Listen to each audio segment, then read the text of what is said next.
My name is Tom Downer. I'm the director of the Avon Chamber of Commerce. For those of you who don't know, certainly want to welcome you to spend a couple hours with us on a Friday.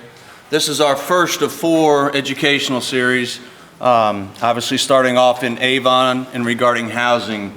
Last year was our first year, our Hendricks County Advocacy Group in doing this, and it was a huge success. We had great presentations. So we want to keep that same topic because, as we all know, with economic development, with building of communities, housing is huge. So thank you all for coming and being a part of that. I want to thank a few of our sponsors, Hendricks Regional Health, Hendricks County Community Foundation, and then we have a realtor, Maggie Strickler from Crest Point Realty. I thought that was apropos for housing, but she also is a sponsor today. With that being said, I'm going to turn it over to William from the Community Foundation to say a few words. William? There he is. Well, good morning, everyone. I'm William Roadhamel, the President and CEO of the Hendricks County Community Foundation. We helped sponsor this event, and I want to thank you for the great turnout this morning. This is important information for our community. And the reason we're willing to help support this work, it goes back to our 2019 needs assessment, and our goal for coming out of that was a scope of work around community unity and helping to bring together community leaders for important conversations is important for our community. So that's why we're here. For those of you who may not be familiar with the Community Foundation, we're an independent nonprofit organization dedicated to making Hendricks County a better place.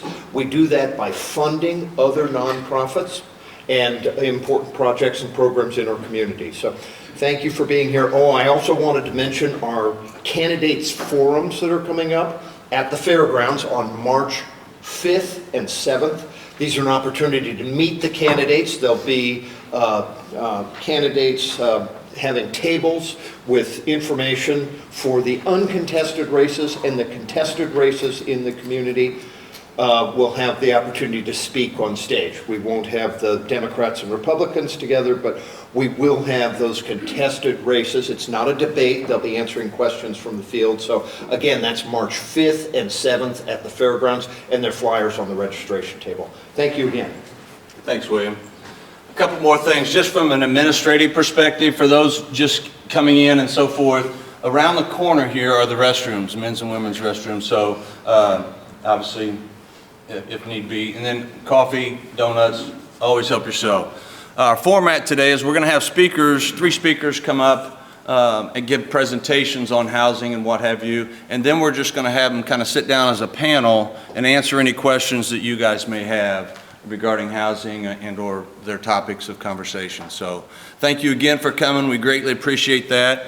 With that being said, I'm going to turn it over to Jean Rink from Duke Energy. She's kind of our moderator at these events, and she's kind of the ringleader of our Hendricks County Advocacy Group as well. So Jean? Thank you. Good morning, everyone. So we're building our conversation about housing in Hendricks County. If you were with us this time last year, it was almost exactly a year ago, we had representatives from MIBOR, Metropolitan Indianapolis Board of Realtors, who talked to us about what housing in Hendricks County looks like.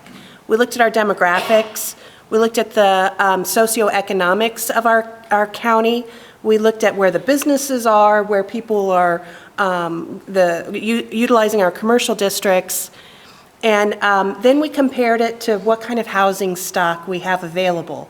Where are those folks who are working in our commercial districts living? And I think we all pretty much understand, if you weren't at that event last year, that we don't have enough of that stock available at all different levels of income. On some of the tables, it's a pretty lengthy presentation, so we didn't print them all out, are the slides from that presentation. So if you want to, as the presentations are going on, refer to some of those demographics and what that data showed. There's, again, copies of that presentation. If you want to watch that presentation, we did video it, and it is really good information to see what our county looks like. And I would encourage you to go back and watch it, because again, our conversation today is building the now what. What are the obstacles? What are the opportunities? And so we're very fortunate to have a great panel of speakers today who are ingrained in the topic. They're working housing every day. They're seeing what's available. They're trying to house people, finding available resources for our community members. These are our neighbors. It's not the them, it's the us. And so Gina with Habitat for Humanity isn't here yet. She called me, but she didn't leave a message. Gina, oh, there you are. I'm so sorry, Gina. Oh, it happens a lot. That happened last year. We had a whole bunch of, no, this way, no, this way. Thank you, Gina, for being here. Gina's with Habitat for Humanity. She also serves on the Indiana Housing Task Force, which is our state legislative effort to tackle the issue and find opportunities where state law can be modified and/or enacted to encourage housing. We have Marshall Berry, who's working in Hendricks County, was and is. Marshall is now with Volunteers of America for 2 weeks, right? We're week 3? 5 weeks, 5 weeks. But before that, she was with T&H Investment and Radiant CDC, which is working on a project in Plainfield.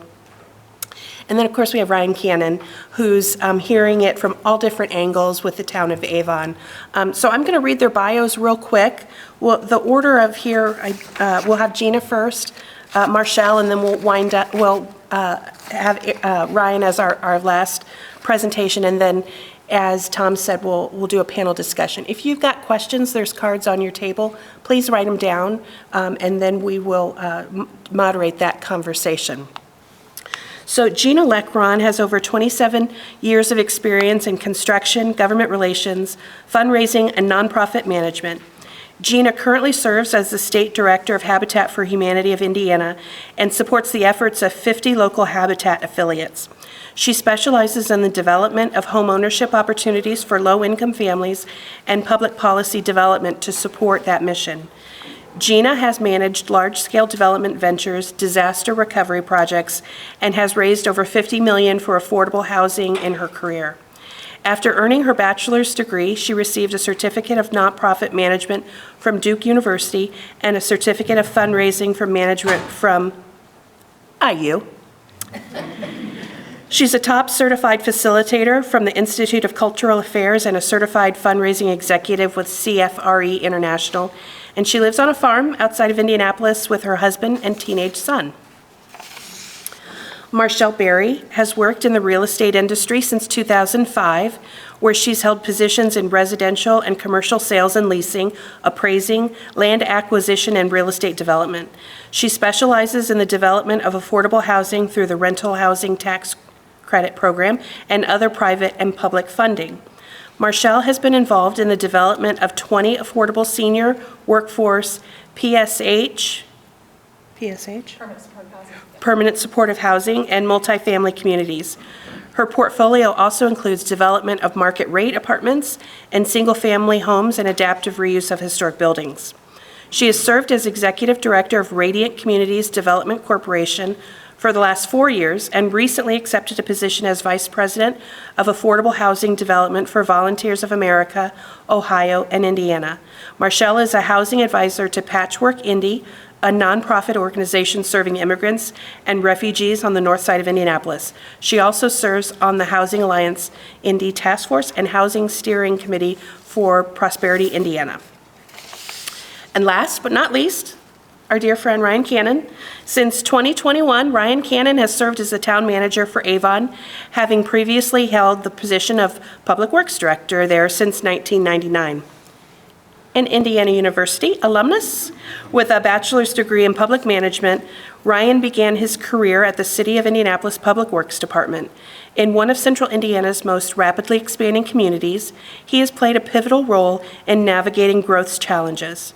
Ryan's leadership has been instrumental in spearheading over $150 million in road and trail projects, extensive annexation efforts, bringing 3,700 acres into the town, the establishment of a recreation impact fee and stormwater utility fee, I'm assuming, and the development of a town center through the East and Gray project, marking significant milestones for Avon. So if you wouldn't mind, please, let's thank all of our three speakers today. Gina, it is my honor to hand it over to you. Thank you so much for asking me to come and speak to you today. I work for Habitat for Humanity around the state. I'm also very pleased to share with you that your local Habitat Executive Director, the CEO for Greater Indy Habitat, Jim Morris, is here, my friend, who does lots of work here in your area. So I hope that you will continue these conversations with your local affiliate as we move forward with your work here in Hendricks County. I want to share with you a little bit the presentation that I gave to the Housing Task Force here at the state of Indiana as we were discussing the challenges of homeownership and in particular starter homes, right? So if you think about what a starter home is, anybody ever play the game of life? You get a starter home at the beginning, and in the middle you move up and you get a better home. And that's the way it has been for years and years. But now we're noticing that that's not necessarily the cycle that people are going through.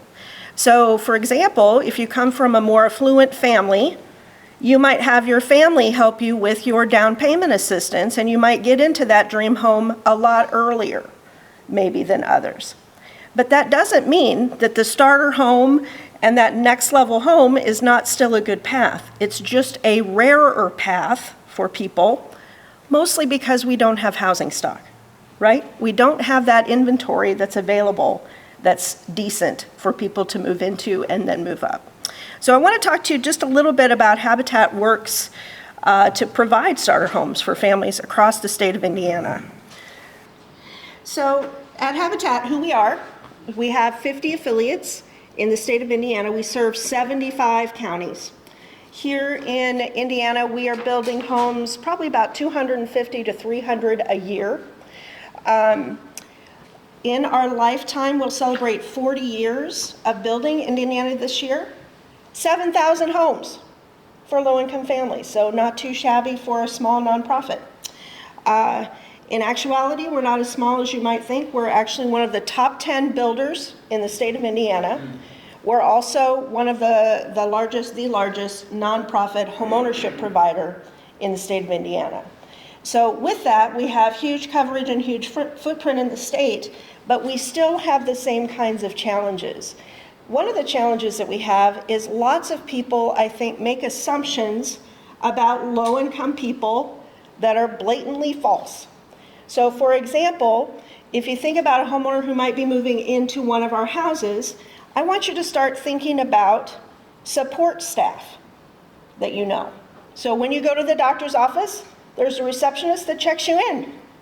That is a support staff person who you trust with your medical information and all of your data and your social security number. That's the type of person who might be moving in to a Habitat house. If you have a barista, that's your favorite, who makes coffee for you. If you have support staff, oh, wonderful, support staff that work with you in the school district, the school secretary, right? The support staff, the paras that help the teachers, even some of the teachers. Those are the types of families who are moving into Habitat homes. If you think about people who work in warehouses, if you think about people who work in dental offices. So these are folks who have jobs. It's workforce housing, but they just don't have the capital to get into housing. So Habitat helps them do that by helping them with a 0% interest loan, so that it's an affordable price. We also help them with closing costs and down payment assistance, but they pay for a house just like you or me. So most of our families make between 30 to 80% of the median income here in the state of Indiana. Across the state, our average is people around $40,000 or so are getting into our houses. We help lots of single parent families, which is another important thing to think about if you need a starter home. If you have one income, it's very hard for you to get the capital needed to buy a house. And so we do help a lot of single parent families. We also work in disaster recovery. Yeah, it just doesn't want to go. There we go. So these are cute houses that we built up in South Bend, actually in Mishawaka in St. Joe County. This was a part of our Carter Work project. We built 20 houses in that week in a blitz build. Our homes are usually about 1,200 to 1,800 square feet. That's about a 3-bedroom, 1.5 bath house. These houses appraise anywhere from about 122 to 170, 75,000. And one of the biggest issues we're having in the current market is we're appraising higher and higher. This particular home right on the corner there, in 2018 when we built it, appraised at 135. Today, the same house we built across the street that's brand new, 235. In Mishawaka, next to a trailer park. So what we're talking about is a market that's really crazy right now. And so this is really starting to price out many of our homeowner families from that starter home that they're looking for. Our homes are very energy efficient and they're very low maintenance, so a family can get started without looking at a lot of maintenance costs. Why is homeownership so great? I'm going to just go over this really quick. I think most of you know. But one of the things that we've noticed is health values increase as they get into good housing. So if you have asthma and lots of children who are living in substandard housing with lead and asbestos and dust and rodents, don't have good air quality. 15% of people who moved 15% of asthma diagnoses for children under 6 have been or could have been prevented by having decent housing. We have a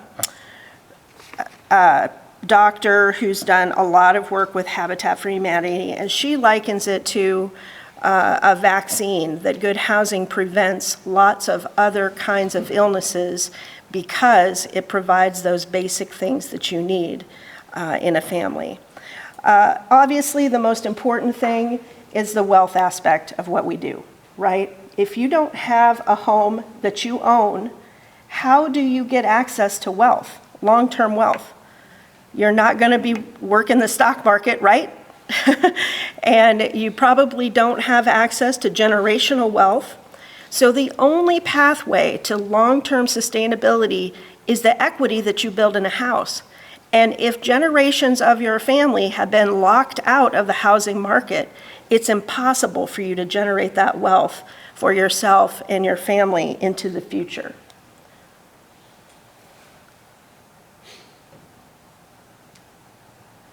So what are the kinds of challenges that we're dealing with? So for Habitat in particular, during the pandemic, it was really devastating for us. We went from building almost 300 homes to almost 225 in just a matter of months. And we are climbing our way back up. Our friends at Indianapolis are building more houses in the metro area than they ever have, so they're really taking up the slack, and we appreciate that. We're getting close to 300 again annually. The things that have changed that have made it hard for us is the philanthropic environment is different, so it's harder for us to access capital. The regulatory environment has been ever increasingly more complex. Local requirements, local ordinances, local lot restrictions, those kinds of things. And then finally, just increased costs continued to be a challenge for us. When you look at philanthropy, that might not be the natural thing that you think about, but if you look at the tax reform bill that happened in 2017, for most of us, that seemed pretty great. It made our taxes easier, right? It doubled the standard deduction, so you don't have to do all the itemization, which is handy. But if you're not itemizing your taxes, you may not think you need a charitable gift deduction. And so whether it was I know it wasn't intentional, it's an unintentional consequence of that tax reform that fewer middle-class folks are actually giving as much to charity as they were prior to this bill. So for us at Habitat, a good part of our philanthropy comes from middle-class folks. And so that's an area where we've seen some losses.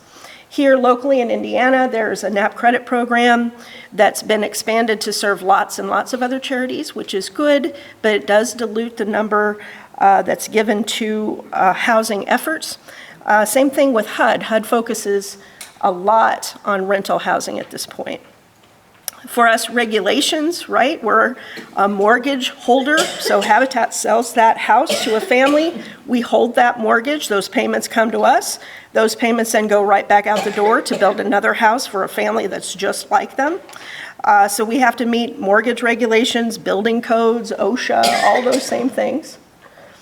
And then the thing that has been really a challenge for us that we talked a lot about at the State House on the Indiana State Housing Task Force is design requirements.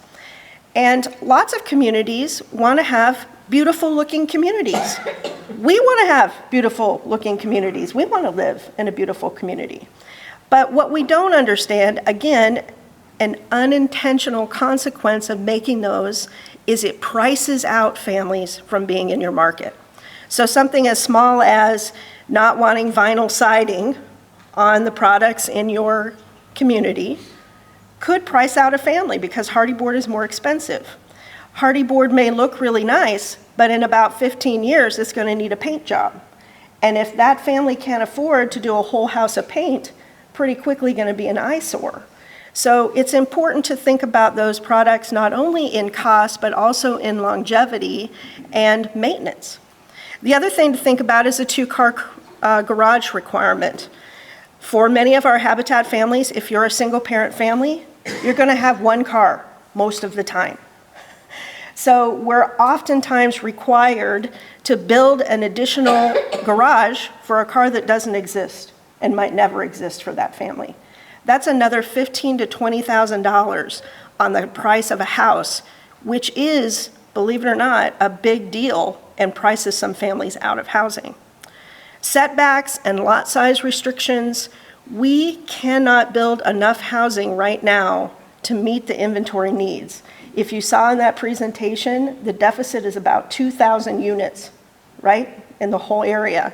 So that means we have to find creative ways to use the land that we have. Does that mean we shrink lot sizes? Does that mean we do multifamily?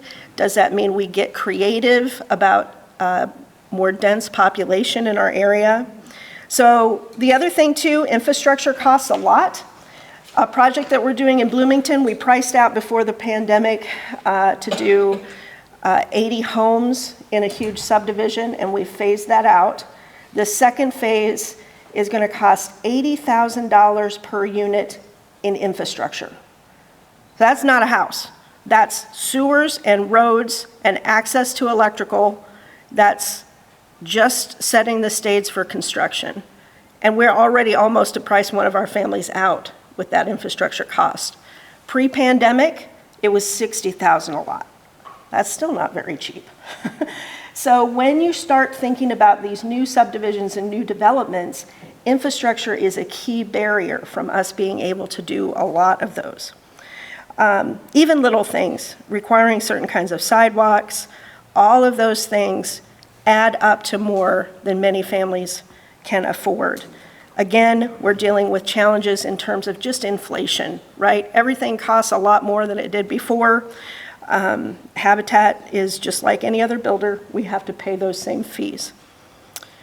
So let's get down to how that affects us, particularly at Habitat. So our appraised value pre-pandemic was about $122,000 or so. This is an average across the state. Now our appraised value is closer to 180, and as I told you before, up in Mishawaka, it's over 200,000. So if you have a low-income family who's making about $32,000 a year, this is a family of three, so a single parent with 2 children, we never will price our housing above 30% of your income. So that's always affordable and you can make that house payment. So we can control what the principal will be with that zero interest loan, but escrow, up and up and up, right? Insurance can go up, your taxes can go up. So in this scenario, pre-pandemic, we could sell that house to the family at $122,000. Their principal payment is $508. Yay, that's pretty great. It's actually a lot lower than they were paying in rent. Then you figure out the escrow, total payment is $805. That's right in the sweet spot of 30% of their income. If that house appraises more, if that house costs more, then now you're looking at a monthly principal payment of $753. When you add the escrow, also when it appraises higher, everything's higher, taxes and insurance. So now your escrow is even higher. Your total payment now is over $1,000. This family can't afford that house. So then Habitat has to get creative. We have to stack certain kinds of subsidy to make that work. At times, we operate at a loss. Nonprofit is not ideal, but we will do that. So I'm telling you today, if Habitat, who is creative, who has access to every subsidy under the sun that you can imagine, can't make these numbers work, no builder can. The reason we don't have starter home stock is because this math problem doesn't work. So we as communities have to start thinking about that. First, we have to make it a priority that starter homes are necessary and an important part of our philosophy. We have to embrace the folks that are going to move in, that they're our neighbors, and they're trusted, and they're great people, and they deserve a chance to have the American dream. Then, we've got to figure out how we can create an environment that encourages this type of development. Of course, we have some ideas about how to do that. Just a little deeper dive into what this budget means. So that family could afford $805. Let's just say we wanted to add $50 a month to their payment, not even $200. How do they do that? So this is a sample of an actual homeowner that we've put into a house here recently of what their budget is. If you look at that, it is incredibly tight. How do they pay for birthday presents? How do they pay for Christmas? How do they pay for a car repair? There isn't any wiggle room in this budget. So if you add $50, they're in trouble. If you add $200, it's impossible. So it's this math problem that we have to solve as a community. So if we're not going to raise wages and folks who work in these support jobs don't make more money, then we've got to figure out how to do more subsidy. We've got to figure out how to make these costs go down by having less restrictive covenants in terms of our building. Maybe we don't put as much gingerbread on the front of the house. Maybe we don't need a brick facade on the front. Maybe we figure out how we can drive those costs down so that this family can afford that house. So we have talked to the state legislature and been working on a variety of problems. Incentives for charitable giving would help nonprofit builders like Habitat continue to increase its production. Finding creative ways to do gap financing, so that person who can afford $805 payment, how can we make it so that they can afford that $1,000 payment? How can we do fund the gap? And then any kind of regulatory relief on requirements like lot sizes, like house design restrictions. If you ask people, a Pew Research study recently asked Americans what they thought the biggest problems were. 50% said affordable housing was a problem in their community after crime, right? So things that we typically think people have been concerned about, housing hasn't always been on that list. It's only been in the last couple of years that housing has trickled to the top of that list. In terms of giving incentives, we believe middle-class folks will give if they have proper incentives, and a state tax credit would allow that. We are very pleased that we were able to pass in the last General Assembly a tax credit that would help us do this very thing. So if you would like to make a contribution to an agency like Habitat, you could get a tax credit for half of that donation. Jim would be happy to talk to you about that anytime today. Those things are important. We're also championing Senator Young. Our senator, we just saw him 2 weeks ago in DC. He's championed a bill to do something similar for that on a nationwide scale to incentivize more giving for homeownership and housing. Gap financing, so if you and your municipalities have access to any types of government subsidy, you could partner with Habitat and other nonprofit developers and help them stack subsidies to bring the price of that house down so that it is in an affordable range. Ready grants can also be used for that function. And then finally, probably the most important thing that we really need to address at every community around the state is taking a look at local house design requirements. For example, do we need to have a certain pitch on a roof? Do we need to have, again, that gingerbread that makes it so cute from the front? Do we need to have two-car garages? Do we need to have a wider apron for you to turn into the driveway? That concrete is incredibly expensive, and it's those tiny things, when you put them all together, it really does add an additional $200 a month to a mortgage payment. So we've got to figure out how we can integrate within the community without breaking the bank. Permitting costs are sky high. Part of that is also because we have property tax caps, which is wonderful in the state of Indiana, but it also squeezes local municipalities that they can't get any more income. So oftentimes they're trying to get that from new development, which completely makes sense. But if we do that on every low-income development that we do, for every workforce housing development, again, it piles on the costs and prices people out of affordability. And then finally, zoning for more density. We are building duplexes in some areas. We've done townhomes in the past. We are willing to do those kinds of things, but we don't have a lot of zoning in Indiana that's very friendly to that sort of thing. So thinking about more density even could be changing setbacks so that houses are closer together. So instead of on that lot that you get, you can put 3 houses instead of 2. Small changes like that can be really important in providing workforce housing. As a part of our work at the Housing Task Force, we talked with all kinds of industry leaders. It was overwhelming, the number of folks who testified, all with the same conclusion. There is not enough inventory in the state of Indiana, and there is not enough inventory for a person to get that starter home and start their homeownership journey. The impact of this for the long term is bleak. If we don't have places for people to live, they won't live here.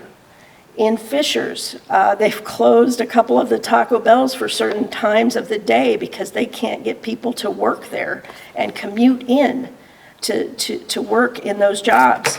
If we don't be careful, homeownership is only going to be available for a few. It's going to be the lottery for humanity instead of Habitat for Humanity, just a few lucky people getting into housing. And then finally, I don't want to work and live in a community where we don't value everyone who serves. So we've got to find a way that people have access to the American dream again. And I know that we can do it, and I know that we care about our neighbors. And I hope that you will join us as we continue to try to grow the pot and find more ways to get low-income families access to that American dream. So thank you for your time today. I'm excited to learn more from our other speakers. Thank you.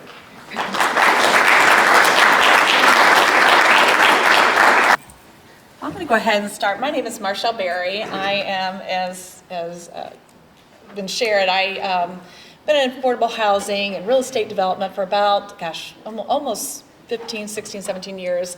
Love it. It's my passion. I've even had the opportunity not only be in affordable housing and work with rental house tax credit program, but I even was a land acquisition manager for Drees Homes. If you're familiar with Drees Homes, they're your higher end homes, 500, almost up to over $1 million homes. Phenomenal company, phenomenal family. I had the opportunity to be the land acquisition manager for Trescott. If you're familiar, on the south side of Plainfield, is actually a Drees and Pulte development on the south side of Plainfield. So I've kind of had the opportunity to experience almost every area of real estate, from commercial leasing, sales, through residential, from affordable to permanent supportive housing up to the high-end homes. So one aspect of that is when you're in that, you go into communities and you can't help but look at everything that's going on in a community. You're seeing the high-end homes, you're seeing the lower homes, you're seeing the homes or the communities that are declining, you see the ones that are, and you're kind of analyzing everything like what's going on in these communities. And so even though I'm a real estate developer, probably more importantly is I'm a community developer. And I actually hang my hat on that, because when I go into a community, and I've been throughout the state of Indiana from South Bend, Fort Wayne, down to Evansville, and I've done developments all throughout Indiana. But one of the things I do as a community developer, real estate community developer, the first thing when I'm meeting with a mayor or a planning team is I ask, what are your needs? I'm not coming in, and I'm able to do that as a community developer. I'm able to come in and say, tell me, I want to hear, what are your needs? And what I'm going to do is I'm going to use my housing tools, which is the rental housing tax credit program, or home funds, or CDBG, to create that need and solve that need, whether it's a blighted site, whether it's they tell me, wow, you know what, we need senior housing. I'm like, okay, well, let's see what we can do. So I'm coming in, and my first question is, tell me what your need is. Not every developer can do that because their focus is on Habitat for Humanity, on home ownership. But I have the ability to do that because of the type of funding that I use to come in. So it's interesting to hear because every community typically has something different. It may be, we need workforce housing. And I'm going to share, because Gina did a great job. I'm like, oh my gosh, I could have just taken her slides, because everything she hit on as a developer is what I experienced. I mean, in almost every community, from cost and what we experienced over the last 2 years. But what I really want to do is kind of talk about Plainfield, and I'll talk about the workforce housing with this. But when I come in, again, I'm asking, what is your need? And they may say, you know what, we have veterans. Wow, we have got veterans that we really need housing for. I'm like, okay, well, let's focus on that. So I hear it from them, and by doing that, I'm opening the door. And what I'll do is I will consider that community my partner. And some people say, oh my gosh, cities and towns don't want to be, but they are my partner because they're going to help sell the story. They're also I'm going to say, you know what, hey, look, I can bring this equity in, I can bring $10 million of equity in, but I'm also going to need help because I need leveraging pieces to come in. I need donated land. I need a pilot. I need a tax abatement. So they become my partner. And I'm speaking a lot of different places, but I talk about who's sitting at my table. So as a developer, when you're coming in, you're creating, especially when you're in the nonprofit world, you're creating this table. And you're saying, who's sitting? My architect, my engineer, my nonprofit, my city, my town. Who's sitting at my table in order for us all to get to the solution of this need and who we're meeting in the community. A big part of who's sitting at my table, and Bonnie and I were just talking about this, and Jim and I were just talking about this too, is who is my leader in that community? Who is that nonprofit leader? Who's already serving in the community? For me in Hendricks County, it's Julie Randall. If you don't know Julie Randall, you probably aren't in the Hendricks County community. Julie Randall is my girl. Texted her this morning. She's my girl. We've done multiple deals together. Up in Hamilton County, it's Nancy Ramsey, Family Promise of Hamilton County. She's my girl. She's my lady. She's my person that's already serving in that community. They don't know me, Half the time I'm coming in, they don't know who I am. So who is your person in the community? So when we go to a zoning meeting, they're not calling me up. This literally happened in Hamilton County when we were doing our 51 townhomes, affordable housing in Noblesville. They didn't call me up. They called Nancy. Because when Nancy and I were sitting there, we're sitting there getting ready to zone and everything, she said, I was in 3rd grade with him. I babysat him. So they know who she is. So to me, when I go in a community, I'm finding who is my partner, who's going to serve and who's going to continue serving. So you're always looking at who's sitting at that table. But what I want to do, because again, you did a phenomenal job kind of hitting on all the aspects of what a developer faces. I'd like to talk about Plainfield. Is there any Plainfield staff in here? I was trying to see if there's any. Well, I've been working with Plainfield for about 8 years. All different aspects of Plainfield. And like I shared, I'm all over the state. And I'll tell the Plainfield staff, are your ears ringing? Are your ears ringing? Because I've been talking about you. If I'm up in Hamilton County, I was talking about Plainfield to the workforce housing conference that they had. Plainfield, in the last 8 years, and I've seen it from every aspect, is one of the most balanced communities I've experienced in the state of Indiana. And I've done deals in Indianapolis, Hamilton County. And what I mean by that is I have done tax credit housing, affordable housing there. I've done permanent supportive housing. I'm working on one right now. I've done DREES, Truscott, $1 million homes, I've done that. And what they are is Plainfield is balanced.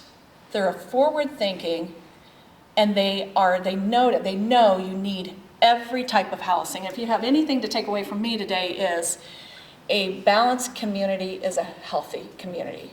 You need the high-end homes. You need the executives. You need the overachievers. You've got to have that housing. You've got to have it. You've got to have the high-end apartments. You've got to have the market rate apartments that are for your up-and-comings. You've got to have your affordable housing.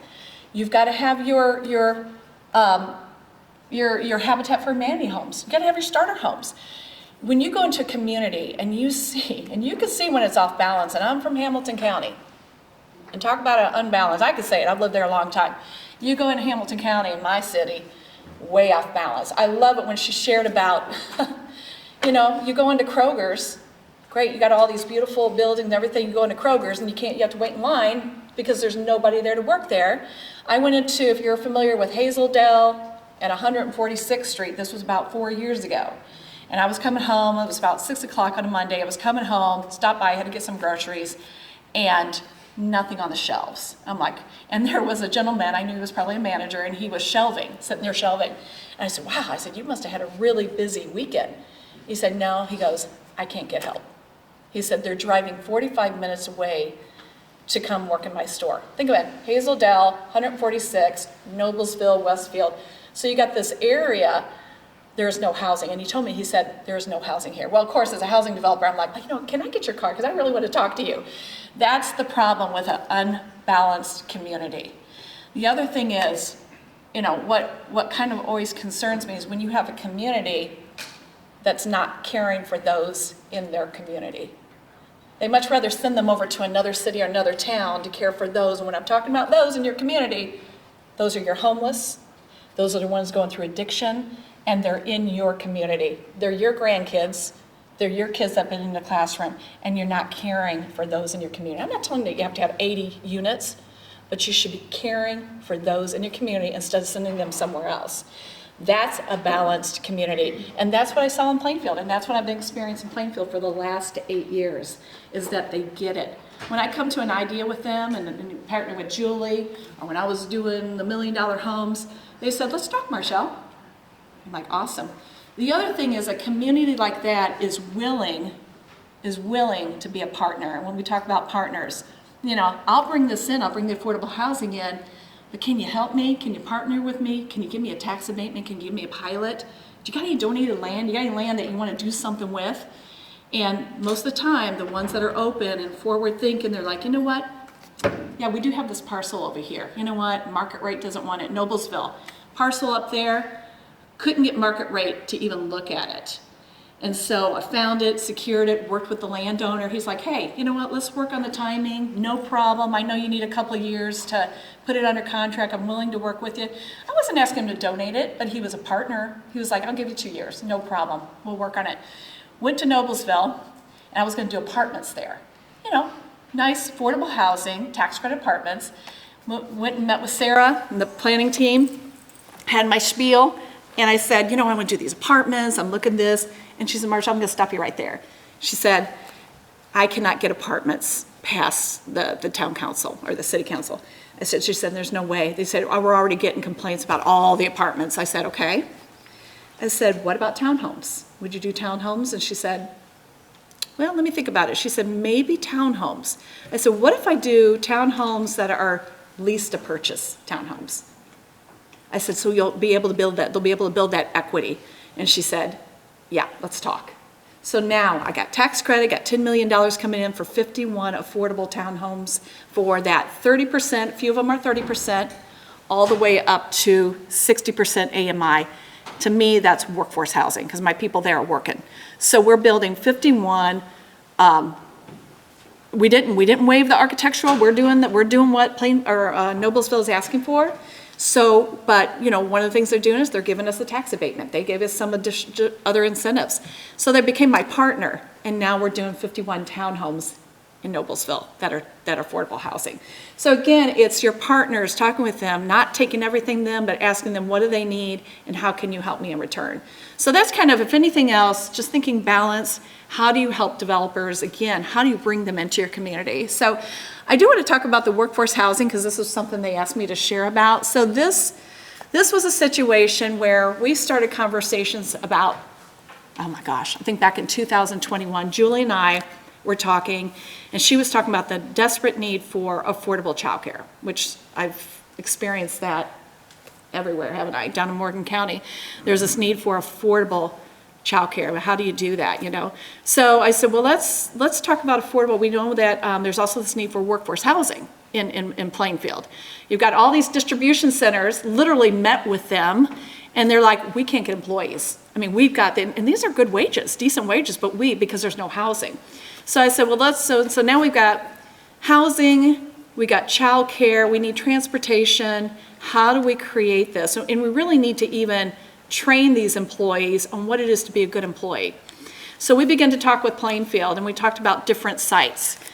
Come to find out, Plainfield had a site over by the distribution off of AirTech, and it was 4 acres. And I'm like, oh my goodness, wow, this looks exactly like my site that we're doing down off of Washington Street at the Central State campus. So if you're ever down that way, you know, Central State, you know, it was the city hospital.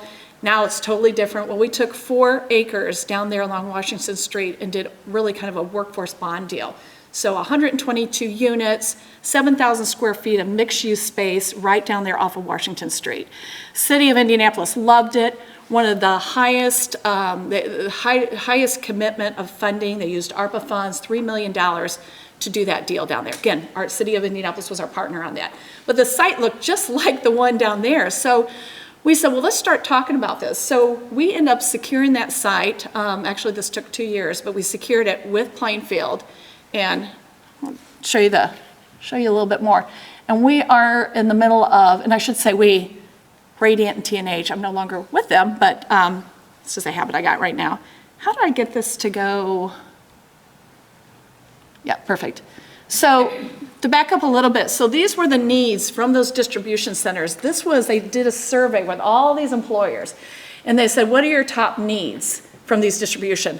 And I'm like, oh my, we could probably hit a number of these. So they talked about, you know, the needs were turnaround and training and transportation, affordable housing, and, you know, recruitment, and then attendance, childcare.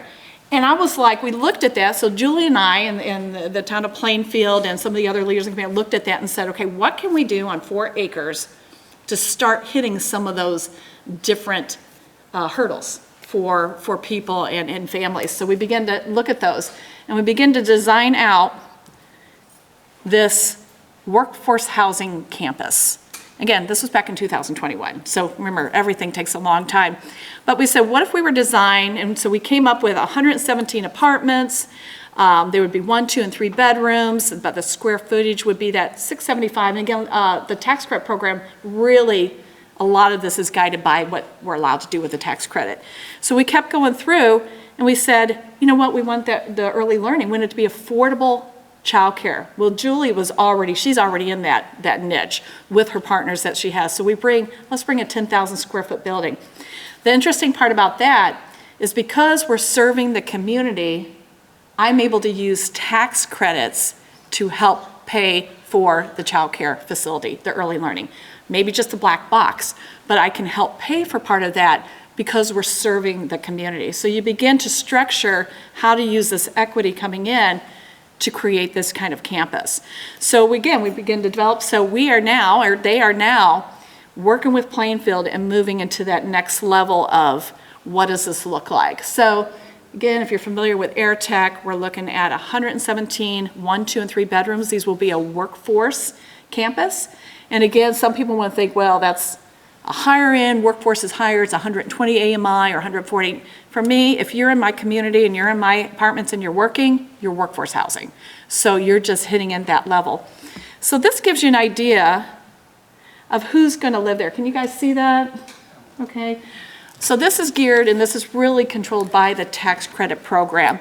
So when you're looking at this, When we're looking at a tax credit program, we're looking at 50% AMI up to 80% AMI. Because this is a bond deal, this is going to be more of that 60 to 80% AMI, maybe some 50.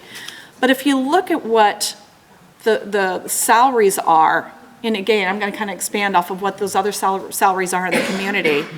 You've got your food preparation, retail, social service occupations, office and administrative support, construction.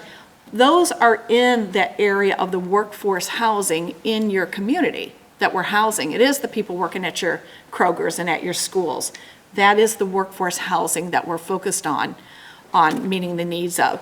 So, and we've got employers already say, yeah, you know what, hey, if you can bring housing and you can bring here quality housing, we'll be a partner on this. So it's bringing people to your table to get the needs done. So I don't want to take you more because I know we got another speaker, but happy to answer questions when they're panel. But this just gives you an idea of how you partner together to make it happen. So.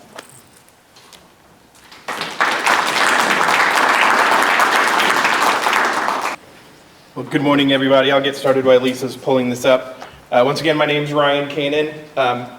First of all, I just want to say thank you to everybody who's here because starting this conversation is really important.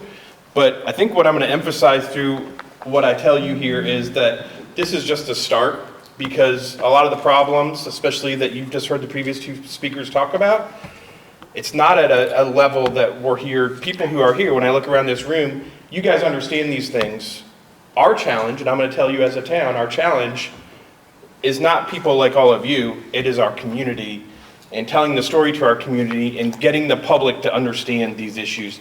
They don't understand them. And so I'm going to talk a little bit about that and kind of what that challenge is and give it to you from a town perspective. It's really challenging. So again, this is me. I won't talk a lot about that, but I do want to talk a little bit about what it takes on the town perspective because I think people don't understand, and again, this matriculates down to our residents who don't understand it either, but towns go through an extensive effort to play in our communities and to make sure that we create a vision. And so this exhibit that I've got up here, I'm going to talk a little bit about some of these things.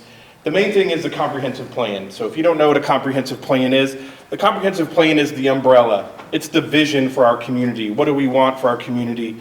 How do we want it to develop? It's the most important document when we talk about things like zoning. Zoning is dictated, the decisions we make about zoning are based on what our comprehensive plan is. Is it consistent with our comprehensive plan? Does it meet the vision of our community? And if it does that, then that makes it more possible for those zonings to change. So the comprehensive plan is an incredibly important document. The town is about to go through the process of updating our comprehensive plan. So I'm saying this to all of you because I want you to hear it, because this is what's going to happen. The comprehensive plan has a huge effort of receiving public input. The town's going to have 6, 7, 8 meetings. We're going to have a steering committee. We're going to have all these things to try to get input from our community, and no one's going to show up. I'm going to tell you right now, no one's going to show up. Or maybe, I won't say no one, maybe we'll get 3 to 5 people. And so that creation of a vision is not, we're not receiving input. And again, I think this is, a couple of the previous speakers talked about how society has changed post-pandemic and people don't want to come out of their houses. They don't want to come to the town hall and participate in a meeting. But that's really important, and that's creating a portion of this problem when we start talking about affordable housing. So I would encourage all of you and tell your neighbors if you see information out there about the town doing our comprehensive plan, it's important for people to come and share their vision and help the town council ultimately shape what their vision is. So that's really important. So comp plan is vision, that's big picture, that's if you can imagine an umbrella. Then the town creates all of these policies to support that vision. And those are these other documents that are listed. We have a thoroughfare plan. The thoroughfare plan is how we address transportation issues to meet that vision from the comprehensive plan. The recreation impact fee, although it is a cost, that is our vision for parks in our community and that we want parks in our community.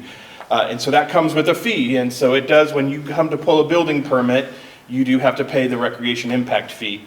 Concept of the recreation impact fee is that the people who are in the community have paid for the parks that are here now, but you have a future need based on people who move into your community. And so we ask those people when they pull a building permit to also contribute to that vision that we have for parks in our community. And that's to maintain our level of service. Otherwise, our level of service does become diminished and we're not able to provide parks and amenities and things that we want to be able to attract people to our community. The next one is the Unified Development Ordinance. You may have heard the town just recently redid our Unified Development Ordinance.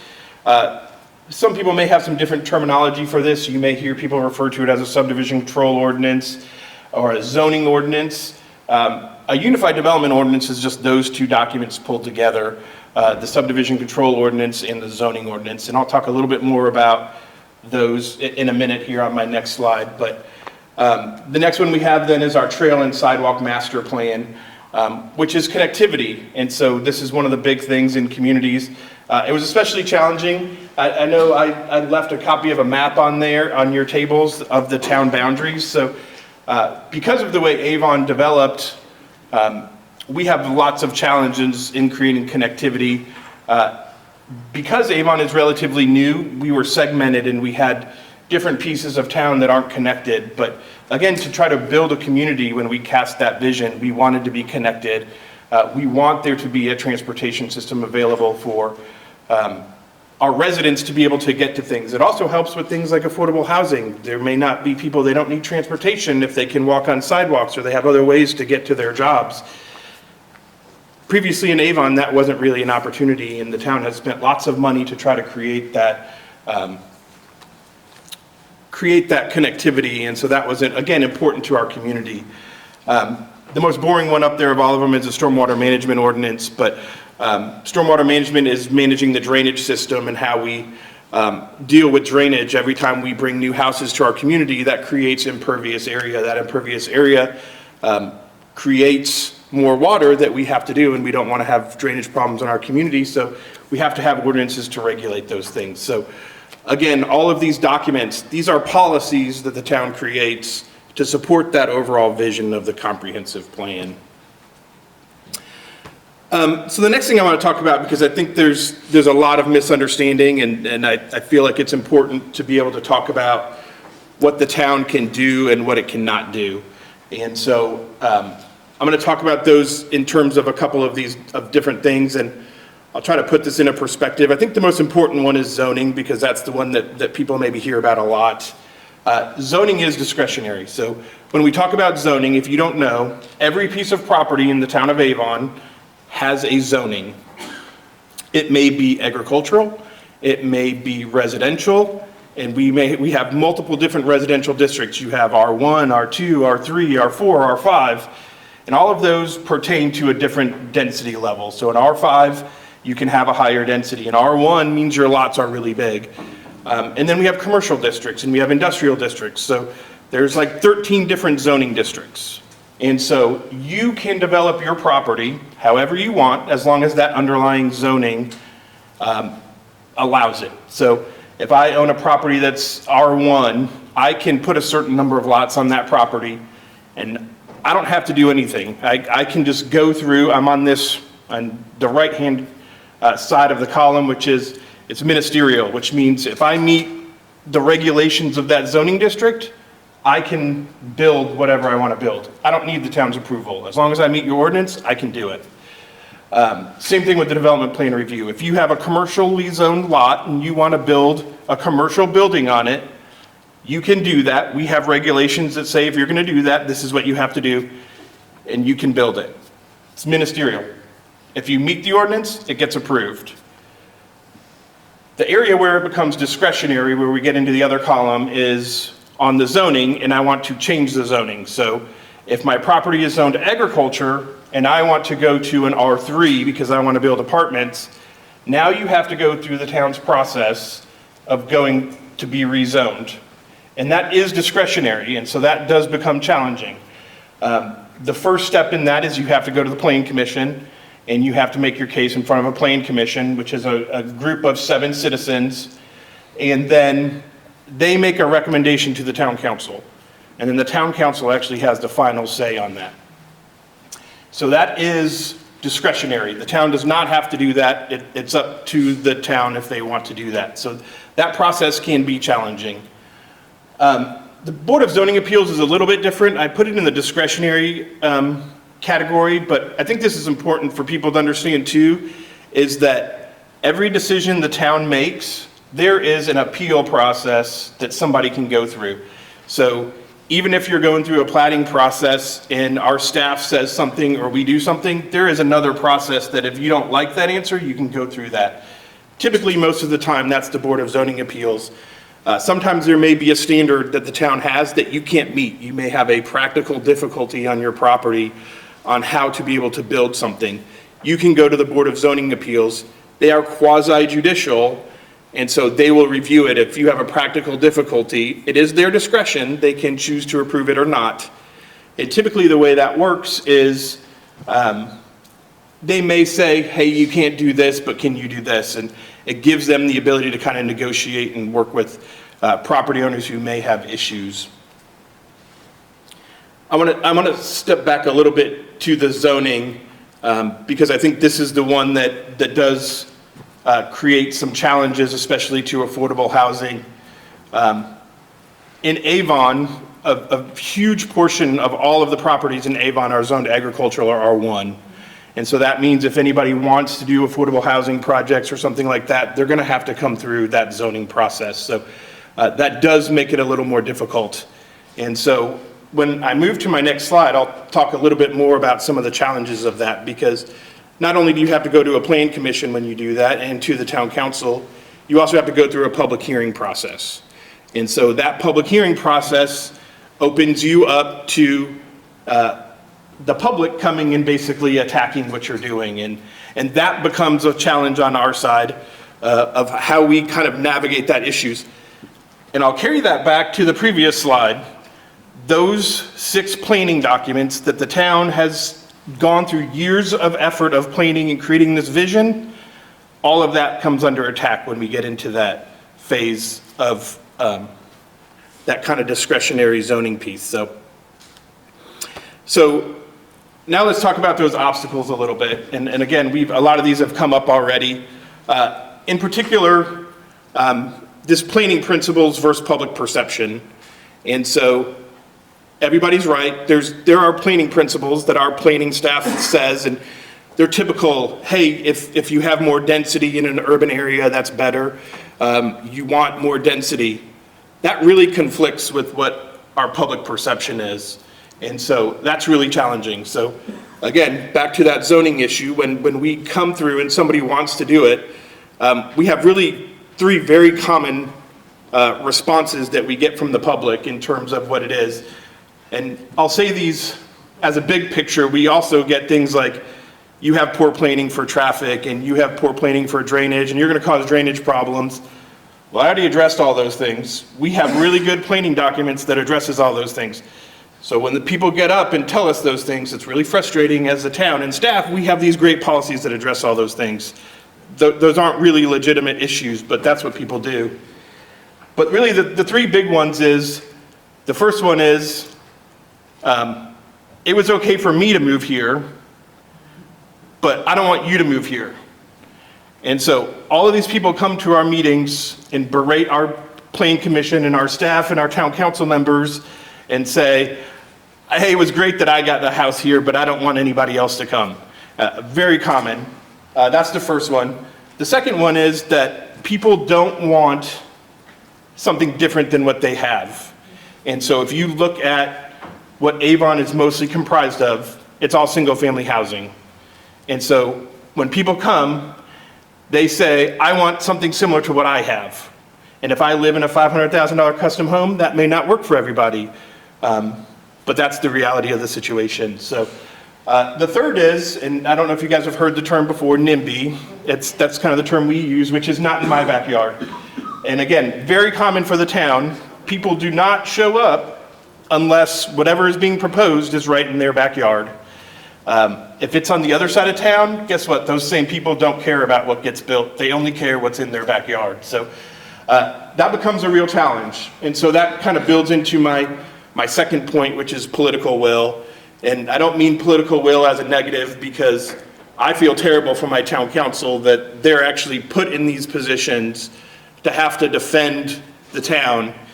And that's what, it goes back to what I said in the beginning is, all of you in this room can be educated and understand this, but that doesn't translate to people who live in the neighborhood next door to wherever you're proposing these developments. So it does take political will. So we need people to show up and speak against, because what happens is in these council meetings, in these plan commission meetings, 50 people show up and start yelling at us. Nobody's ever there to support a project. Nobody ever shows up and says, this is really great for our community. So they only hear the negative. That's all our political people hear is the negative, and we don't want that, we don't need it, you guys are terrible. Well, that's a challenge, because our elected officials are voted in by people. So you can't have those people, then the concept becomes the town council doesn't care about our town, whatever. Again, disregarding those 6 plans that we've spent millions of dollars and spent years to develop, we're gonna just disregard those plans and say the town council doesn't care about us and we don't have a vision. And that's really challenging, and I feel bad for my council that they have to deal with that, but they get paid a lot, so. Just kidding, they do not. The other thing I would offer then as an obstacle is a desire for uniqueness. On our side of the table, everything looks the same. And so being able to get something that is unique and something that is different doesn't mean it has to cost more, be more expensive, or that the value of the houses need to be more. There can be small things that you could do to make it unique. And so I think that is a piece that's really incumbent on the development community, is to come up with ways to be creative and not just, I want to cram as many houses into the smallest lot I can possibly do. Or if you're going to do that, provide something that's unique, provide something that's different. Maybe you provide townhomes, or you provide flats, or do something different that's unique, that maybe then that gives our political people ground to say, hey, this is good for our community. It is something different that we have. Because that's typically the response. To the public, our elected officials have to be able to defend a property that you can only build 5 houses on, and now you want to build 50. Everyone says, well, what are you getting for letting them go from 5 to 50? And so if there's not something that's being offered to the town, what's the incentive for the town to then change that zoning district and allow there to be something that's more dense or something like that in that area? So I will say, I appreciate what Marshall said. It was great. We have 2 projects in Avon that we're very hopeful will actually come to fruition. They're both kind of in the early stages, but it's kind of funny that Habitat is here, because we did just, the town council just did last year approved a Habitat for Humanity neighborhood in Avon, which will be 20 to 25 houses. Again, it's not happened yet, but I think that was great. The other piece is, we know Julie Randall really well in Avon, and to the town council's credit, they just actually, it's less than an acre, but we've partnered with Julie Randall, and the town's actually gonna donate the property to Family Promise for them to build like 7 townhomes that would be affordable housing. So there is a will to do these kind of things in our community. We just have to work together and navigate and try to figure out how to do those. So I think that's all I've got. And so thank you for listening to me and on my soapbox and talking about it, and look forward to answering questions and see what you guys have. Thank you very much.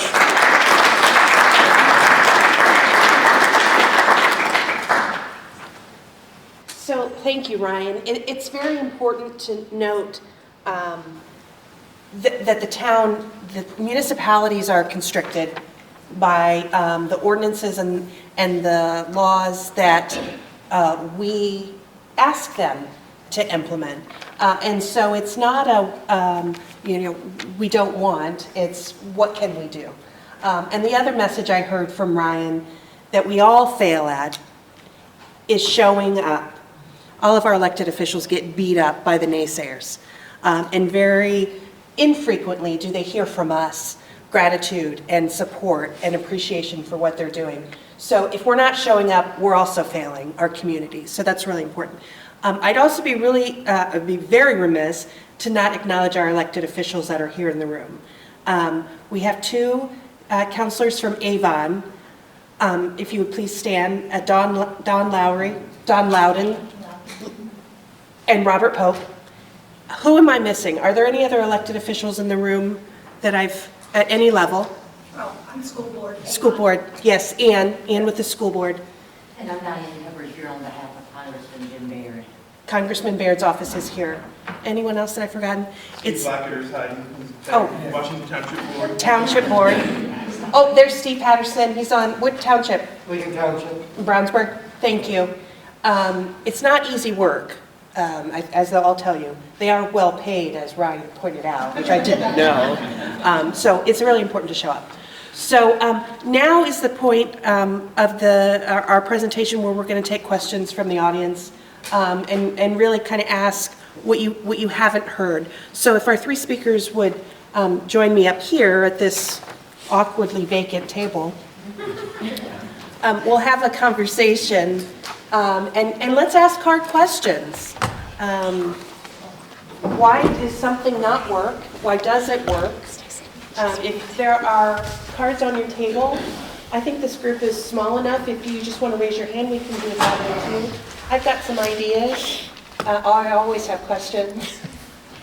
So I'm going to see if there's any hands. Sir. I appreciate the presentations, they were great. I'm interested in the Habitat for Humanity, these homes that are built, which our bank has actually helped put together a few times. Does anybody track the success of those homeowners after they're moving away from those homes and what those homes become down the road? Because I know you make them really great to move into without maintenance and upkeep up front, which is wonderful for the families, but eventually those homes do need some kind of maintenance and upkeep. So the next family that moves in inherits that. I don't know if that's a continuing process for Habitat for Humanity, or if we can feel good about the fact that those homes did translate into long-term ownership for the folks that eventually move on to the houses. Yeah, thanks for the question. It's a great question. We actually did a study a few years back with Ball State University and had their planning department take a look at a bunch of our families, interview them about, it was actually about their health and well-being, but also about their housing. Kind of a surprising statistic that came out of that was 86% of, I think, 2,000 homeowners that we interviewed in the state wanted that to be their forever home. And we knew it would be high because we don't have as many moving out. But it was shocking to me that we intended it to be a starter home, and then you're going to move into that bigger, better home, and they love their houses and they're staying. What that means is they care about how that house looks, and so they are taking better care of it because it is their forever home and they want to pass that on to their family. The other thing that's an important part of our process is education that goes along with it. So along with actually building a house, they are going through a series of educational classes on how to be a great neighbor, understanding city ordinances, right? Understanding upkeep and maintenance on a house. We actually go through that house at the end and, where's the water shut off? And how often do you clean your gutters and those kinds of things? So we do education with them as well. And then we also talk to them about budgeting for maintenance. So most of our homeowners will know about how many years that siding ought to last and how many years does a roof last. So when it comes time for that, hopefully that they're saving along the way. In some instances around the state, I'm not certain if Indy does this or not. In Evansville, for example, we had some homeowners that were early on. So Evansville is our oldest affiliate, celebrates its 40-year anniversary in April. They will complete their 600th house this year. So those early houses needed some maintenance, and some of those folks were elderly. So they raised some additional money to go in and help them with some weatherization and some other things. So overall, we have baked into the plan a way for them to do that. I think another good statistic is we have a 2 to 3% foreclosure rate. So if you think about us originating some of the riskiest loans in the business, our folks are committed. if that makes sense. I would like to add to your statement. I also work with Habitat in Morgan County, and I work for Home Bank, and we do the Federal Home Loan Bank programs all the time. And there is a program, and I actually market this to my Habitat folks for deferred maintenance. So if you need a new roof and you can't afford it, if you need a new furnace and you can't afford it, there are funds available in grant form for these folks to be able to do that. So that's something to keep in mind as well in your neighborhoods. If you have banks that participate in those Philby programs, that's an excellent source of funds. This year it's $15,000 that they can get for that type of maintenance. Great point. Robert? Can you speak, I think this is a question for you, Ryan. Can you speak to some of the challenges that the state's constitution's property tax caps have on trying to balance a community's housing? Sure, I guess, so it came up earlier, actually, I think you brought it up, property tax caps. How many people know that property tax caps exist? So there's a few people who didn't do that. So if you don't know, in Indiana, in the Constitution, they passed property tax caps. If you're a residential property, you cannot pay more than 1%. If you're a rental property or apartments, it's 2%, and then if it's commercial, it's 3%. And so, to Robert's question, that does create a challenge. It's a math problem, and it doesn't necessarily work. And so, there's a lot of business leaders in here, and so I'm sure all of you would say that you don't want something that you're going to lose money on. That's not good business, right? Well, that's essentially what's happened to towns. It's not good business for us to have $150,000 homes because we can't provide services to $150,000 homes at a rate that's a 1% property tax cap. Now, we used to be able to do that because those higher end homes were paying a higher percentage than 1% previously. And so those people were helped subsidizing providing services to lower end houses. So I would say that that's incredibly detrimental to us, our ability to be able to do that. I completely understand we live in a Republican state and nobody wants to pay more taxes, but I don't know that people understood. I worked for the government when that constitutional property tax cap was passed. I don't think that anybody really knew what they were doing. People just voted for, I want to pay less in taxes, and why wouldn't you check that box on your ballot? I just think that's common sense, but I don't know that anyone really recognized the implications of the fact that we've done that. And then, as a state, we're continuing to talk about, well, maybe let's just get rid of property taxes, and there's no discussion about, well, what's that going to do, and how our towns and municipalities that need to provide services to these areas, how are they going to do that under those circumstances? So I think that it's a great point. It goes to the political will on my slide that if people don't want to pay taxes, this is an unintended consequence of that 1% property tax cap is making it really difficult for towns to be able to provide services to those kind of houses. So I saw Jerry first. So right on that, and I don't know, Marshall or Dean may be able to answer this a little better, but when you have, let's say, a 40-acre parcel someone wants to develop, if you have low density in there, I can understand where the AV on that coming back, if it's not whatever the number is today, I don't know, $500,000 to pay for services. If you take that 40-acre piece and put a lot more density on it. lots in it, aren't you getting a lot more out? Because when your infrastructure starts failing or needing help in 20, 25 years, you either send it out to fix 40 house infrastructure for 40 houses, or 200 or 120 in that same 40 acres. Does density, and I don't mean all your zoning districts, but does not it make sense for a municipality to have areas of dense zoning, financially, Right. I understand the NIMBYs and all that, that's something you got to deal with, but financially does not help Boston.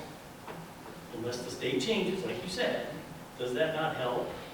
And then, if so, why don't we see Hendricks County towns?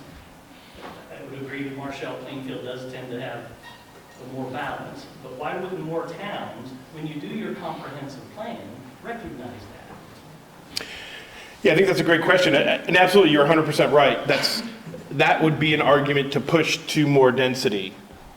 But the challenge of that is that that's the argument of the planning concepts, which is there is more density, less infrastructure, you have more people paying for that infrastructure, that makes it more cost effective. But I still have the public perception issue, which is, I don't want that product, I don't want that density, and that's what elected officials are getting beat up on. They're not, people aren't saying, well, this makes, actually, we get attacked on that if they're saying, you're just allowing more density so the town can get more money. You're right. And so it The problem is, becomes, though, like you said, Right. the people that are willing and interested to vote are the ones who don't want. I don't mean all, right, but the majority, council members that get in there, fine people, know most of them. But they're following that low density, high density is bad, low density is what we want. So Right. I guess it's just a comment, but Well, speaking Yeah. from market rate, so when I was with Dries, you know, that was one of the issues that we ran into with Dries, is that you have these requirements,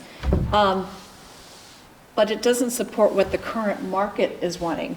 So, you know, so you're trying to sell these $500,000 homes or bring them in, and you've got this whole population that want to live in the community, but they don't want half an acre lots. They don't want to have all brick homes that look like the 1980s or 90s.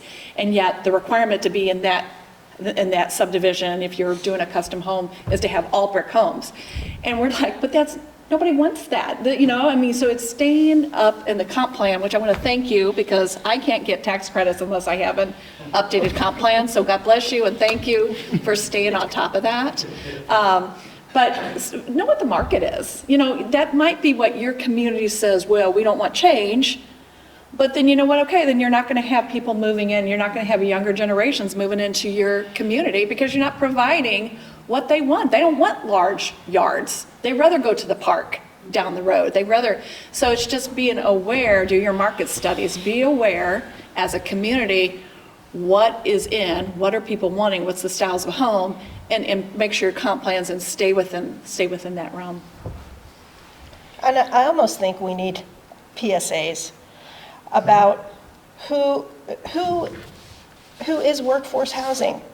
What, people don't understand that, and they definitely don't understand low-income housing. Oh my word, the things that they think. And I think really, if we could help with that, we could get less of this NIMBY business. If they could understand, this is the person who's taking care of your children at the preschool, and this is a person that you entrust with your data at the doctor's office, and this is the person that you trust with your elderly parents. So these are trusted, valued members of our society, and they deserve a place they can afford to live. And I almost think that that would help with some of that, because yeah, I've been to a BZA meeting or two with some pitchforks, and it's not good. No, it's not fun. It's not fun. And it's all about this misperception of the others who will be moving into their community. And I really think we've got to work hard as citizens to debunk that and help them understand these are critical workers in our community. And I would say how important it is that your leadership in your community has that understanding. So when I'm meeting with the mayor, that slide that I show you, who's gonna live there, it's like I have the table and it's like this light bulb goes off. When I talk about affordable housing, they're thinking the projects. I'm from St. Louis. I remember the projects. Yeah, that's what they're thinking when you say affordable housing. In fact, we changed it, as you know, to attainable housing, because you're like, what we all remember, that's not what we're talking about. We're talking about affordable. Instead of paying $1,700 a month, let's have people pay $1,400 a month for rent. So we're talking about affordable housing. It's an education, and the more communities that I find that I go into that seem to grasp the willing to learn is the ones that they're opening their doors and saying, yeah, we get it, and they're inviting us back to come do more. Brown County, Nashville, Resistance, until we built this beautiful, with Real America, built this beautiful senior affordable housing. And they say, would you please come back and do another one? And we did. So it's an education, education. But I've had literally town council where there were 5 of them. And we had a meeting and there was a packed house. We had to have police escort. But those 3 town council members stood their ground and said, no, we know what this is, we know we need it, and we brought beautiful, affordable housing into the community. And I just want to remind people, when you're talking about tax credit, it's market rate development. Architectural design's the same, cost is the same, everything. You would not know it was a tax credit deal. The only difference is I've got $10 million of equity coming in from the sale of those tax credits. It's a market rate development, but I've got equity coming in to offset the rent. So it's education, continually educating people. Tom? Yeah, just going back to the tax caps real quick, how many times, as an example, I know that the local government doesn't assess, but how many times has our community, Avon, of which we live, been surprised at their increased assessed value? To me, when you look back when it was passed at the state level, I thought it was smoke and mirrors, because all they had to do is raise the assessed value, right? Yeah, it's still 1%, that kind of thing. So how does that raised assessed value help, or does it hurt the town? Well, I guess I'd probably argue a little bit of both. The town doesn't control the assessed value, but I think we've gotten into a phase, which I think Marshall talked about, that, or even Gina talked about too, is because there's not enough housing, it's driving up the cost of housing, and what people are willing to pay for housing, and is outlandish. I mean, we see it in our community, and it's concerning. People are building $200,000 houses, but they're selling for $400,000. Okay, so that doesn't work. But what that does is, to your point, Tom, that $400,000 house, if I lived in a house that's next door and I paid $250,000 for it, now our assessment system and the way we do it is market rate. So we're going to look at the last 2 or 3 sales in that neighborhood. Well, now my $250,000 house goes up. Now it's assessed at $400,000 too, because the house next door sold for $400,000. Not only is that a challenge for somebody who's on a fixed budget, because now all of a sudden their tax bill just doubled. And they didn't do anything to their house. Nothing changed about their house. It's just somebody next door went and paid that price for it. So I think that's detrimental to homeowners. It's a challenge, and that's your tax bill still may double as a result of that. And I just think that's a market condition. It's not anything the town can do. Now, are there things we do that add to that? Well, sure. Everything in our comp plan, all of those things I talked about earlier, if we have good parks and we have good schools and we have all these things that make people want to live in our community, that's driving up the price of houses too, which is causing that same issue. So the things we do to make Avon a good place, that is an end result of it, is it's going to drive up housing values. So, which most people would say is good when they want to go sell their house, just not why they want to live there. So one area that we haven't talked about, and as Chambers of Commerce is very interested in, I failed to neglect that Danville and Brownsburg is here, Plainfield Chamber couldn't make it, is the impact of housing on economic development. We do have representatives from the Economic Development Partnership, which I appreciate. What does this housing crisis do to our ability to recruit new business and grow existing business? And I will open it up to Brian and Joe too. What are you hearing from prospects? Do they ask about housing availability and affordability? You really want me to answer that? It's, in a nutshell, yes, that's the number one thing that comes up. Labor, we're going to get by people. They don't see political jurisdictions. In a nutshell, we're fortunate that it stinks everywhere. It's not unique here, this is the third shift, it's this way everywhere. We just don't stink as bad as other places. We're in the shadow of 2.5 million people, so we can pull people from there. But it's still a challenge, it's the connectivity. We're just not as bad as some of our peers. Ryan, what are you hearing from folks coming to the town?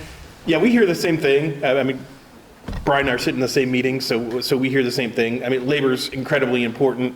I think in Avon, it hasn't maybe been as much of an issue in some of the other places, but that's maybe because we don't have the diversity of jobs, which we're trying to attract by getting some industrial and light manufacturing type things in our community. So, but that is a challenge because as we're trying to get them, that's what we're hearing is labor is an issue. Again, I think to Brian's point, we're lucky everybody has that same problem.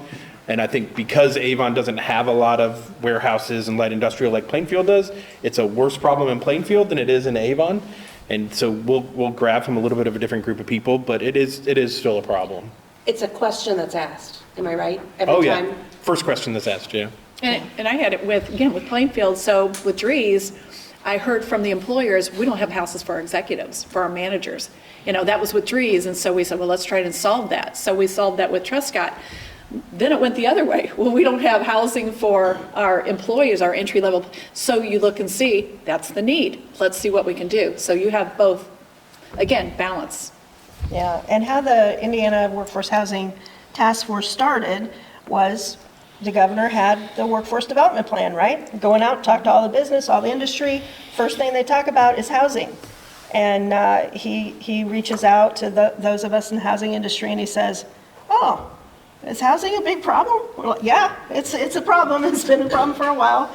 And so he was like, yes, we got to do something about it. And then the state legislature followed suit. And we had days of testimony about how serious the housing crisis is and how it impedes our economic growth and development. And so we are at a state of crisis, and it had to get to this point for us to pour attention and funding and resources into it, and it's going to take us a while to dig out. But I still believe that industry is a key partner in us continuing to pound the drum of this issue, that we need to keep it in front of our political officials, both locally at the state, and I was happy to see that Congressman Baird's staffer was here too, because we need help at the federal level as well. Back here. Hi, so thank you guys so much for coming and speaking with us today. I really appreciate it. I spent the better part of the last 10 years working in child welfare, and the last 7 years working with families trying to help them find housing that was sustainable and attainable. And what I noticed in doing that is there was an overwhelming majority of people that don't qualify for affordable housing or income-based housing or anything like that, but then they also don't qualify for traditional housing because of the requirements, specifically following the pandemic. And I was just curious if you guys are seeing those same issues. So when you say qualify, are they overqualified or are they? For income-based, Yeah. yes, but underqualified for traditional. So this is where this type of workforce housing comes in very nicely. So because you have that 50 to 80%. But what we also do is when you're doing this type of tax credit housing, you're not kicking people out by getting raises and things like that. So it's an entry level. But you also have situations up in Noblesville. I have 2 or 3 that are market rate. So I've got 30, 50, 60% AMI, but I also have a couple more. If you can find the money, because the tax credits aren't paying for it, to pay for those townhomes or apartments, you can also bring in a few of the market rate, which still allows you to have control of those that don't quite qualify within the guidelines of a tax credit deal. But there's always that. And so I found the state as being really receptive to that. And one of the reasons for the workforce tax credit and things like that they're really trying to push it to create more of that workforce housing that hits that medium income. Awesome. Thank you. Robert? Brian, I appreciate you mentioning it, that the companies don't care about those geopolitical boundaries on where they go. They are just looking for the labor. Can you guys speak to this is a whole layer that hasn't been spoken about, is the challenges of Indiana's geopolitical boundaries, the tax structure that they play. I'd like to specifically point out some of the challenges for local governments and taxing entities to develop housing properly, and how easy it is for a community to appear balanced when they get a large portion of their workforce from a neighboring county and they're sending roughly a quarter of their kids to a neighboring school district. Can you speak to some of those challenges that presents? I'll let you talk about that. Oh, you want me to talk about that? Oh, I don't want to talk about that at all. Good question, Robert.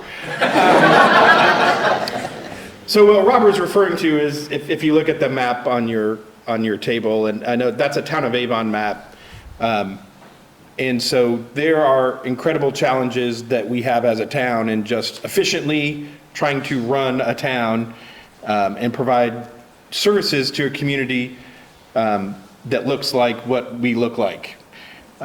We also have 5 planning commissions that someone can go to in our community, and when I say community, I'm saying Washington Township.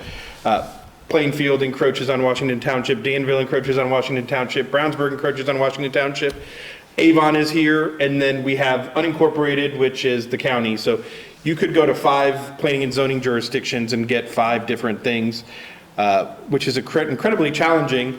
Not only that, but we then also have developers who recognize that and will use that against us as communities to say, well, I'm going to go shop and see who will give me the best deal, or who will give me the most dense zoning, or who won't make me do road improvements so that my bottom line. And I think all of those things are really bad because it goes back to what I talked about earlier. It breaks the public trust. And if people can't trust that the process is honest and that it's actually working, and that developers are just finding ways to make more money and that they're not actually trying to do that, that supports that public NIMBY showing up and saying, I don't want this, because it's really challenging. So to Robert's question, that there's all kinds of layers to that as well. There's TIF districts, there's housing, from different communities, going to different school corporations. And so there are 3 or 4 very challenging political issues in that question. I don't know that I can effectively answer it other than to say for a community like Avon, it's really challenging, and we're at a disadvantage. I'm not going to tell you that we're the only town that has a map or a boundary that looks like that.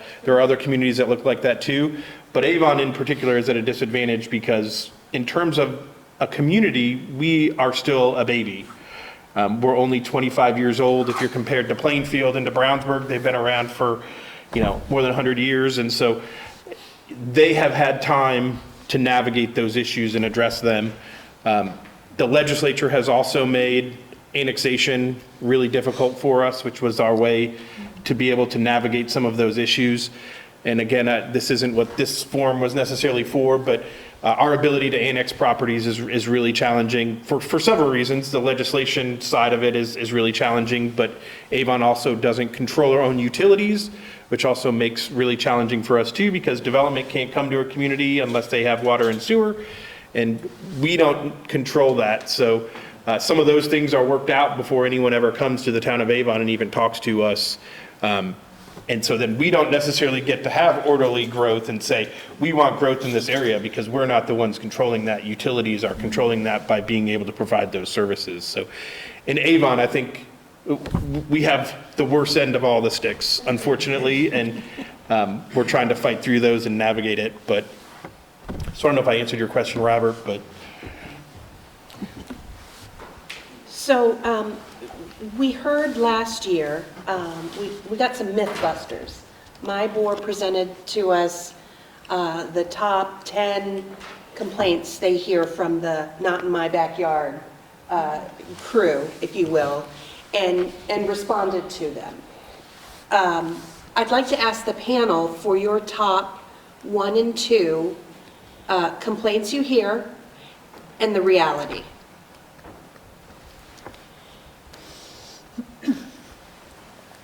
Who wants to start? Whoever's ready. Well, you can't be a developer and not experience the good, the bad, and the ugly with that. So probably my top one is those people. Fill in the blank. I don't know, and I've seen it all. So it's again, they're just not, people aren't educated enough to understand, the fear. And I'm not going to belittle fear, okay? People get nervous. This is their asset. This is, so that fear is true. I mean, it's real. They don't, because that fear comes from the unknown. They don't understand or they don't know, but it's those people. And I've seen it in all different kinds of people. Drees Homes. Okay, so I don't think it was Drees. I think it was one of our other top producers. I'm sitting in a zoning meeting. I was actually there for, I think, Drees. But this developer was bringing in high-end homes, and the people were getting up, and the one lady was commenting that she had moved out that way because she wanted to look at the cornfields. These people were bringing $800,000 homes in, and her complaint was because you were going to take the cornfields away. So you're just like, oh my goodness, So it's all over, but I would say it's that those people, And I would say Noblesville, one of the people said that to the Noblesville Town Council or the City Council, ticked off the City Council, and they said, let's vote right now. We got unanimous favor. So I want to say, you better be careful what you're saying, because you say it, because the City Council, they get it. They understand. They know who's in the community. They understand the need. But boy, they come in, these people stand up there and say the wrong thing like those people, and that'll tick a City Council off. So thank God for Noblesville. They were wonderful. So I would just that one. I would think about the other one. That's fine. That's a good way to I start. mean, that's a pretty good number one. We get those people and them a lot. And to me, it's very offensive. Our homeowners are some of the most amazing people I have ever known, and they're my friends. And so it's very upsetting to me to hear that. And I think that's why, the more I'm thinking about this, maybe I'm going to go back and talk to our affiliates about this PSA business. Because you're right, when you show up that slide and it shows what their income level is and what their job is, people, it clicks. They're like, oh, I know somebody that works in that industry, or that's so-and-so who I know. We've got to get out of the them mindset. We have to understand that that's my barista, that's my school administrator. So I think the best thing that we can do is start working on a yes in my backyard kind of mentality. Senator Young also introduced some legislation called Yes in My Backyard in a way to try to highlight this issue. So, yeah, I think those people is the number one for me too, for sure.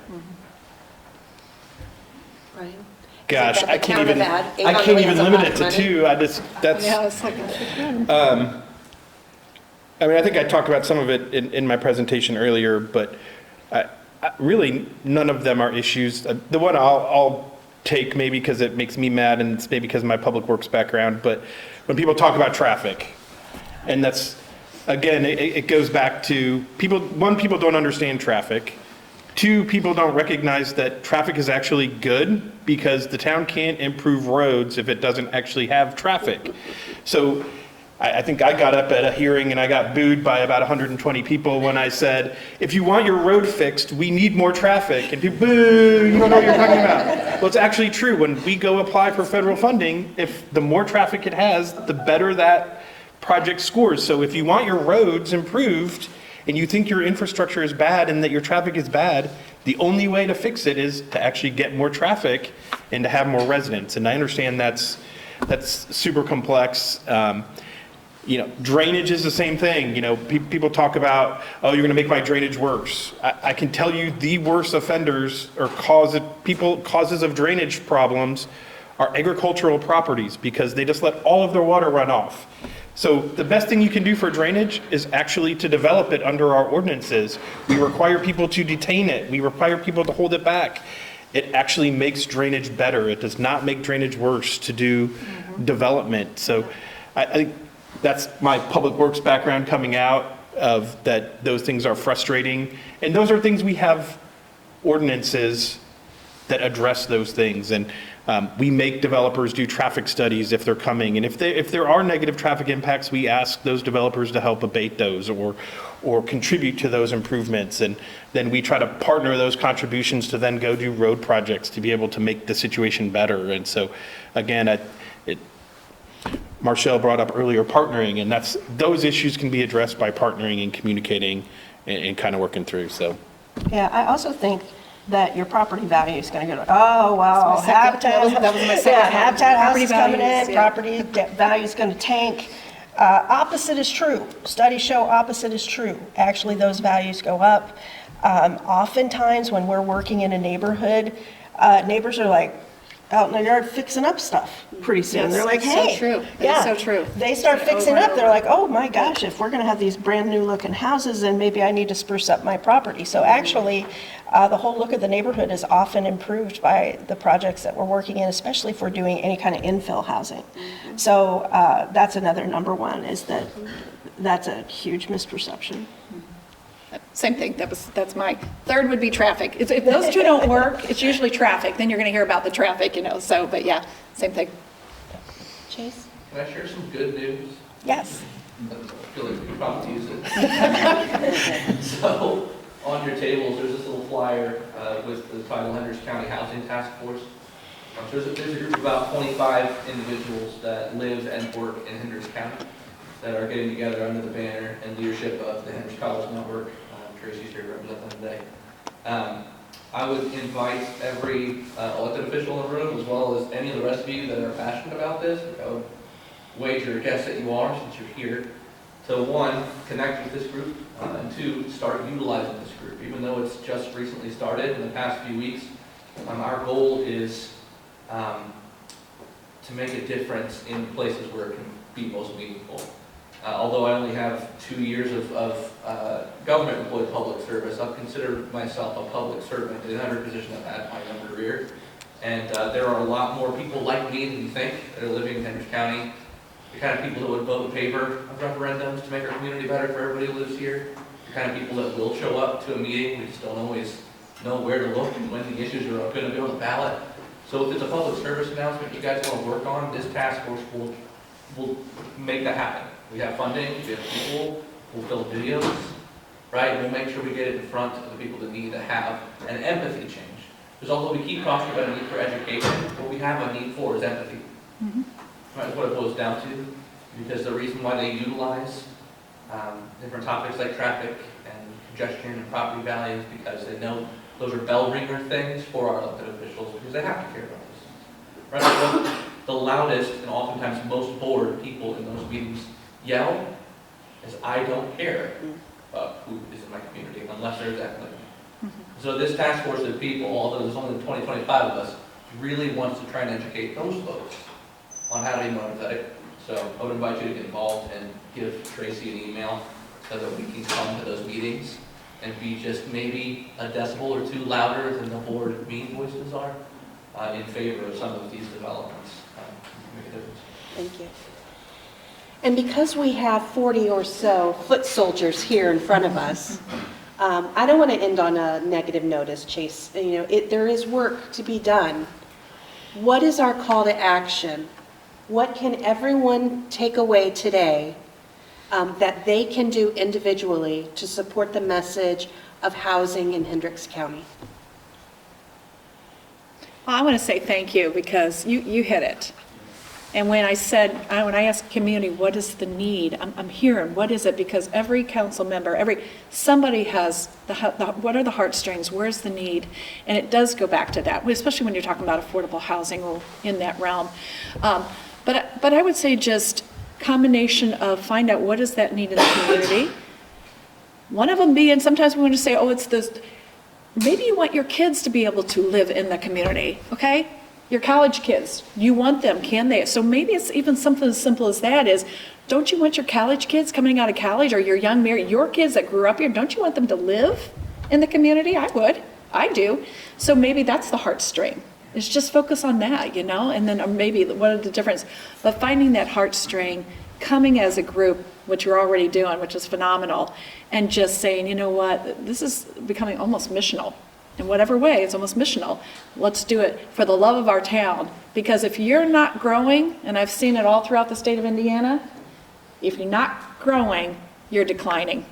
And there are so many towns and cities the size of Avon that are declining. Cast the vision, keep the vision in front of people. Well, you have exciting stuff happening here. So with this habitat project that's going in with multiple houses, 20 or so houses, Yeah. there's lots of opportunities to come and see who we are, right? You can come and build on those sites. You can invest on those sites through the statewide tax credit that we have. If you make a donation to that project, You can get half of that matched as a decrease in your tax liability to the state of Indiana. So there's lots of ways that you can get involved locally, and I think that actually creates excitement, right? Because you see it happening, you get to meet those families, you get to meet them, and they're great, and you will love them. So And give them a voice. Give these people in your community that are living, give them a voice. They should be on your committees. They are, and you know what? If you want federal and state funding, you have no choice, because they're going to ask who in your community in this realm is on your committees. They're going to be asking about that. So, and when you hear from them, it will change your life, won't it? It just totally changes your perspective on life. Yeah. So get involved in this project and support this project and talk about this project so that more of those things can happen. Jim, did I forget anything? Okay. Okay, good job. I would just probably maybe build on that and be messengers, I guess, like share information. To Marcelle's point, growth is good. I hear all the time about how bad Avon is because it's growing, but our superintendent, I hear him say all the time, growth is good. Now, can we have more stable and balanced growth? Sure, absolutely. But there's going to be a time where Avon, I mean, we're surrounded on all sides. There's going to be a time where Avon in particular, there's not going to be anywhere else to grow anymore, and that's going to present an entirely different group of challenges than what we have today. But growth is good, and if you hear people say it's bad, tell them they're wrong, because they are. Growth is good, and we're fortunate to have it. The other piece I would say is I appreciate what Chase said. Have some empathy, and as a town, one of the things we're really trying to do is build a community. And so be a community, stick up for your residents and care about your neighbors, be a good neighbor. Go help your neighbor next door if they need help. We're trying to build a community. We're not trying to build an institutional, a cold building where people aren't welcome. We're all part of the same community. There's a community of Avon, there's a community of Hendricks County. No matter where you live, be a part of your community and contribute something. So help spread the word. Let's thank our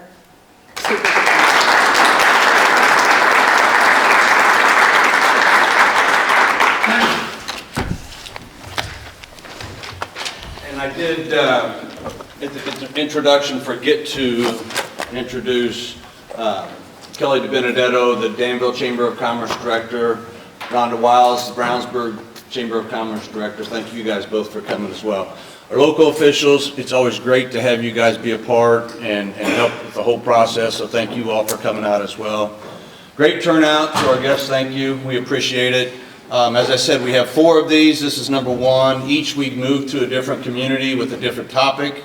So listen to and see, whether it's through Chamber of Commerce e-newsletters or information that we put out when the next one is. And we'd love to have you back. Thanks to our sponsors, we appreciate it. Thank you to our moderator. Have a great weekend, everybody. Appreciate it. Thank you.